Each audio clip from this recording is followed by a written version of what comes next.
voiceaajkal, our medium, your message. Good day, everyone. My name is Navneet Anand from voiceaajkal, our medium, your message. And the message, we're going to have it for the Hills Council today because I have got the Mayor, Michelle Byrne. Welcome to the show. Thank you. Thanks for having me. I think it's been around few months you've taken over the responsibility. It's been a How's the couple of journey months. going? It's been busy. Hit the ground running. Lots to do. Lots of issues to tackle. Lots of residents want to catch up with me and tell me about the issues that they're facing and see how I can solve some of those issues. So it's been a really busy time. And then coming up to Christmas as well. So you've got all the end of year events, school presentations, all those things on top of my duties as mayor. So talking about the issues, so what are the key challenges that you think people of the Hills Shires are facing, and at the same time, what is council trying to work it out to find a solution for that? Yeah, so the biggest issue in the hills is the potential overdevelopment. So the state government's planned for 23,000 dwellings between Bella Vista and Kellyville metro stations. The low-rise code that would change some of our suburbs in terms of increasing the density within those suburbs. So these sorts of changes create great concerns for residents because at the end of the day, you move to the hills for a reason. You move here because of the open space and the lifestyle. So these sorts of developments do threaten the lifestyle that we enjoy here. But the other side of the coin too is we need development, yes, and people need somewhere to live, but it's about getting the development right. So no one's saying no, we can't have any development. It's about getting it right and making sure it's responsible development. And it's development that can be met with infrastructure. And that's the second big issue in the hills is a lack of infrastructure. So you look at our roads, they're all clogged already. Our schools are over capacity. Our sporting fields are full as well. Our libraries are full. We've only got one aquatic centre.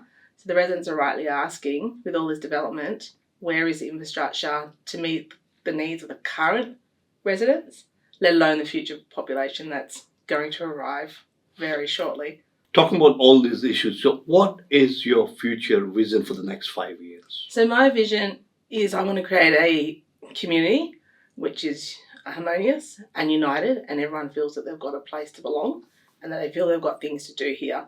So my vision is to make sure we create a quality lifestyle and to make sure that we get that infrastructure that's required here in the hills. And that's going to take a lot of advocacy because unfortunately I don't control state government. I wish I did. Same with federal government, but we're going to need their assistance in terms of helping fund some of the infrastructure that's required for our population. So it's about creating that quality of lifestyle. So, we all moved here for a reason. I want those reasons to still exist in 10, 15, 20, 25 years. I still want people to want to come to the hills because of the lifestyle that we have here. What a wonderful multicultural society that we have in Australia, and on top, Hills Council has become a wonderful place, not only to live, but for the businesses as well, from people from all ethnicities. Absolutely. We're blessed in the hills. We're a very multicultural community. We have people coming in from all corners of the globe who choose Australia as their home, which makes me excited because Australia is the greatest place on earth. And then on top of that, they choose the hills for the future. And the hills, in my opinion, is the greatest place on earth. There is nowhere better than the Hills Shire. So to have these people come in and choose our community to be part of is just amazing. And it's been fantastic in terms of learning about other cultures, enjoying different foods, learning about other lifestyles as well, which has been amazing. So it's about creating that community and bringing people in and, making sure that everyone feels that they're part of the community. And that's what I really like about some of the cultures that are coming in. The Indians love to celebrate. I love Diwali. It's my favourite event of the year, by the way, Diwali. I think I went to about 15 events this year, but those sorts of things, Chinese are coming in here too, Lunar New Year and all these wonderful things that all the community can enjoy together has been very, very important.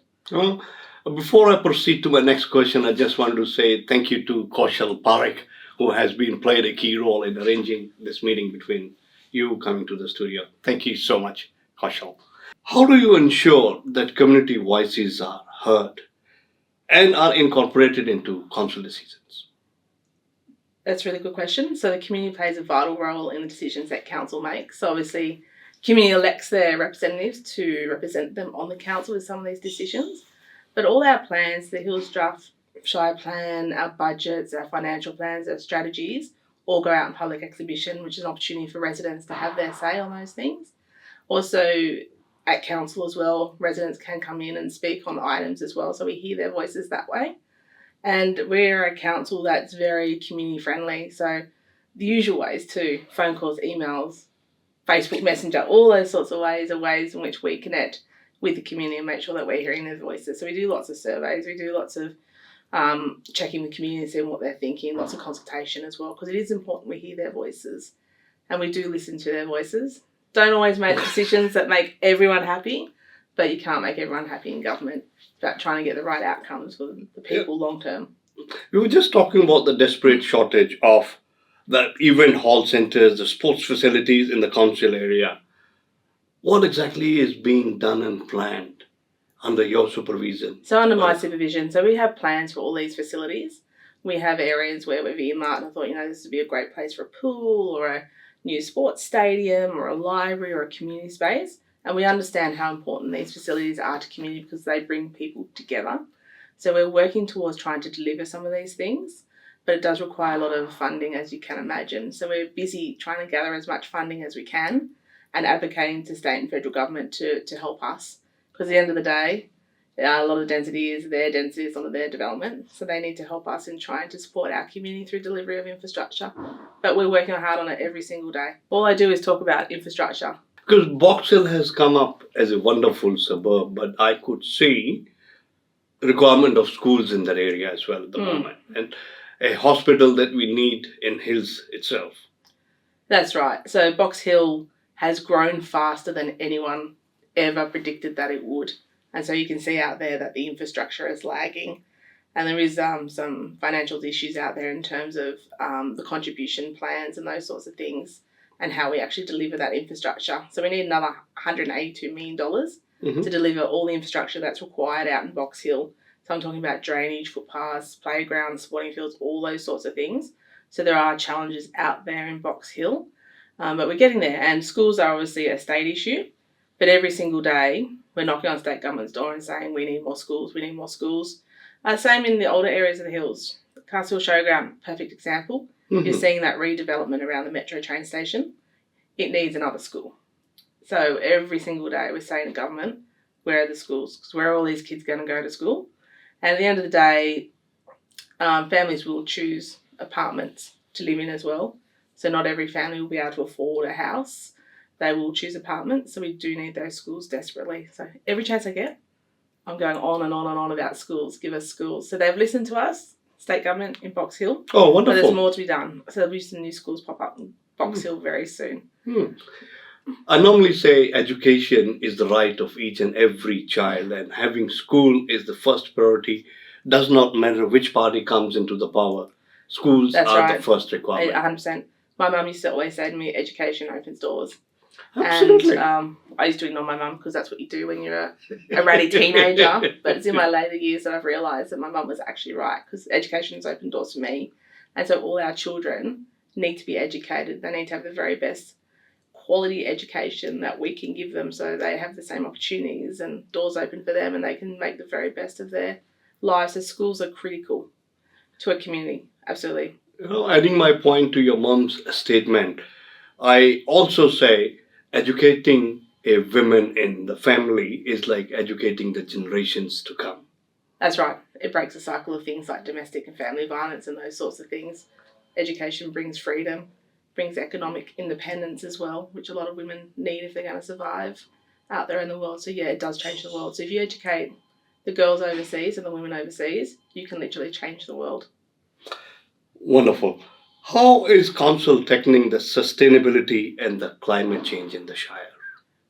These are good questions. So in terms of sustainability and climate change, we all know that the earth is warming up a little bit. We're seeing heat waves, we're seeing more hot weather, we're seeing bushfires, we're seeing floods. So in the hills, we're very environmentally conscious. So you'll notice that there's lots of solar panels on roofs. You'll notice that people actually want to plant trees. Trees are actually very, very important because they provide oxygen for us to breathe. So that's very important. We have a high ownership of EVs in the hills as well, probably a lot higher than other areas, which is fantastic. So I think we're doing our bit as much as we can to look after the environment. And I think at the end of the day, that's what it's about, because we're borrowing the environment from future generations. That's how I see it. So we've got an important role in terms of looking after it. And certainly at council, that's what we're trying to do, and we're encouraging the community to do the same. Oh, lovely. Small businesses are the backbone of any council, Shire, whatever we call that. And what steps are being taken by Hills Council to attract more businesses to the area? So at the moment, we're sitting in Norwest Business Park, Mhm. and there's about 20,000 businesses through here, at least another 20,000 to come. So we love small business at the Hills Shire Council because of what it brings to our community, and it's good for our local economy, but it's also good for jobs for our local residents, and nobody wants to travel very far from home to work anymore. So we do everything we can to support small business. We obviously advocate for infrastructure, so the metro has been key to the growth of business in the hills. The fact that we're now connected into other parts of Sydney, hopefully eventually we'll be connected down into the airport, which would be fantastic. But the hills, we're different to other councils. We actually have an economic development team, and their job is to work with the small businesses in the hills every single day. So they spend time mentoring, guiding, providing statistical data, helping people make decisions around establishing businesses and how to grow it. So they do that. And then they do an educational series as well on different topics to assist with you growing your business. And to top it off, we work very closely with the business chambers. So we're always advocating to government on behalf of small business and doing what we can to support small business. How is council managing the urban development while maintaining the character of the Shire? This is a really good question. So what we're doing is we're trying to be proactive. We know that we have to have some development. We know that we have to provide different types of dwellings. We can't just have single lot houses anymore. We know that we have to provide terrace housing and townhouses and apartments. So what we've tried to do is we've tried to be proactive, and we've tried to limit this density around the metros and around the transport hubs, which is where density should be, because it makes sense. You know, you've got public transport right there, you've got all the amenities in place, you've got jobs there, shopping centres, all those sorts of things. And by doing that, we're trying to spare the rest of the Shire from being infiltrated with this higher development dwellings.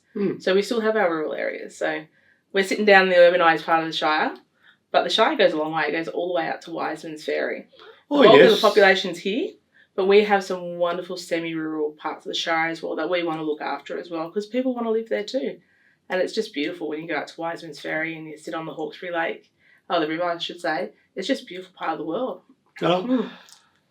I came to this country as an international student, and now I call myself to be a proud Australian of the Indian heritage. Not only choosing Australia, rather choosing NSW and being in the Hills Shires is the best decision that I've made, not only for myself, even for my kids. So thank you so much, keeping the Hills to be as one of the best shires of the state.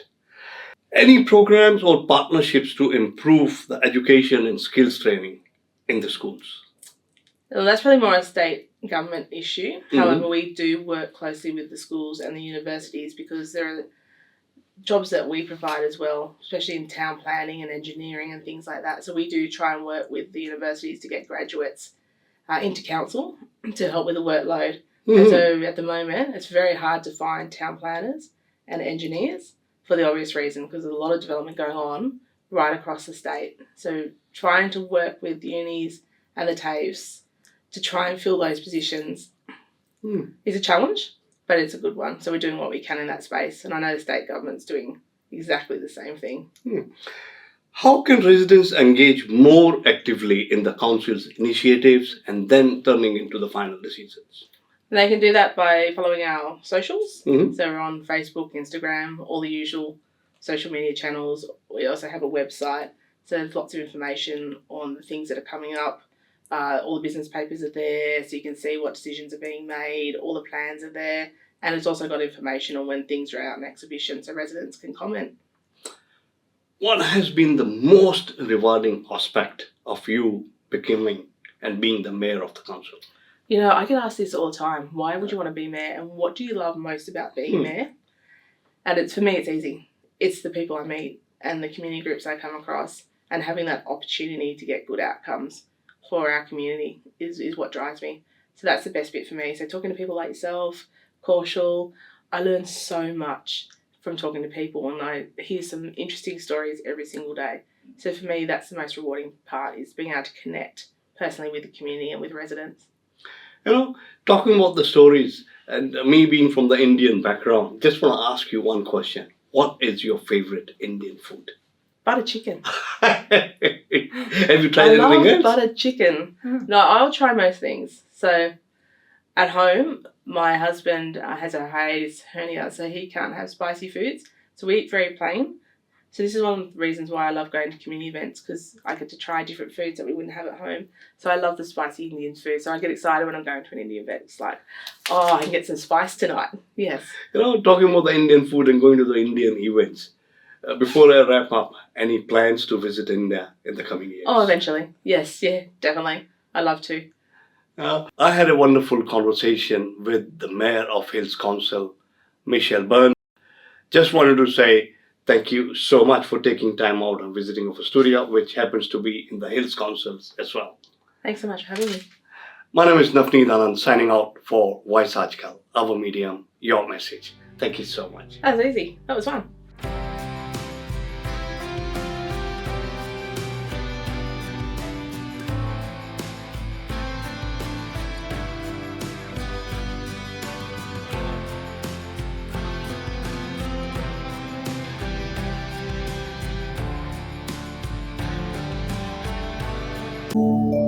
VG Times. Be with the times.